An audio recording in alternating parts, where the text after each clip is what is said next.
કરોડોના ઉઠમણામાં પડદા પાછળના ખેલાડી, ડમી વેપારી બેસાડી ઉઠમણું કરી વિવર્સ અને વેપારીઓને છેતરતો માસ્ટર માઇન્ડ રમેશની ધરપકડ।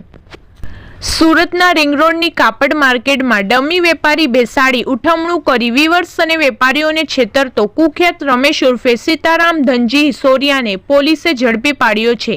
ગત મે મહિનામાં કોહિનૂર માર્કેટ, સ્વદેશી માર્કેટ અને ન્યૂ આદર્શ માર્કેટમાં થયેલા કરોડોના ઉઠમણામાં પડદા પાછળના ખેલાડી તરીકે નામ બહાર આવતા વોન્ટેડ હતો। પોલીસે ઋષિ શાહ અને ટોળકીની ધરપકડ કરી હતી। માતાજી સિલ્ક મિલ્સના ઋષિ શાહ, સંદીપ જૈન, ન્યૂ આદર્શ ટેક્સટાઇલ, ગ્લોબલ ટેક્સટાઇલ સહિતની માર્કેટમાં 13 વેપારીઓ દ્વારા માલ ખરીદી ઉઠમણું કરવામાં આવ્યાની ચકચારી ફરિયાદ। પોલીસ સ્ટેશન વિસ્તારમાં છેતરપિંડીની એક ફરિયાદ નોંધાઈ હતી। આ ફરિયાદમાં ફરિયાદીએ આરોપી તરીકે ઋષિ શાહનું નામ આપેલું। પોલીસે આ ઋષિ શાહની ધરપકડ કરી હતી।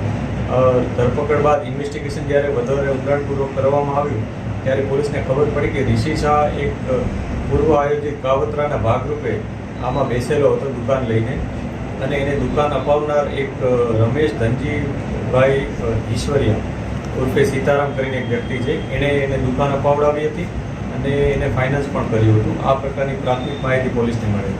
ત્યારબાદ પોલીસે વધુ ઊંડાણપૂર્વક તપાસ કરી હતી કે જે માલ ઋષિએ ખરીદ્યો છે એ માલ એને કોને આપ્યો છે। તો આ માલ જેને એને આપ્યો હતો એ પણ આ સીતારામ રમેશ ધનજીભાઈ ઉર્ફે સીતારામના સંપર્કમાં હતો, અને જે માલ લેનાર છે વિજય કરીને એ પણ આ સીતારામના સંપર્કમાં હતો।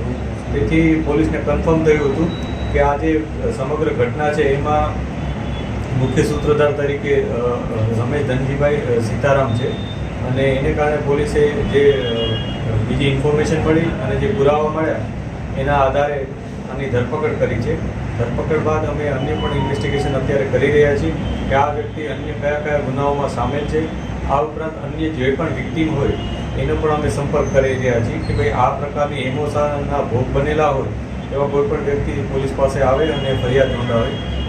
આપ મીડિયાના મિત્રોના મારફતે પણ અમારી અપીલ છે લોકોને કે કોઈ પણ વ્યક્તિ આવી રીતના છેતરપિંડીનો ભોગ બન્યો હોય કે જેમાં એને માલ આપ્યો હોય પરંતુ પૈસા કોઈ એને પરત ના આપ્યા હોય અને સસ્તામાં માલ એકસાથે ખરીદ્યો હોય, આ પ્રકારના અલગ અલગ ઘટના એના પર સાથે બની હોય તો પોલીસનો સંપર્ક કરે।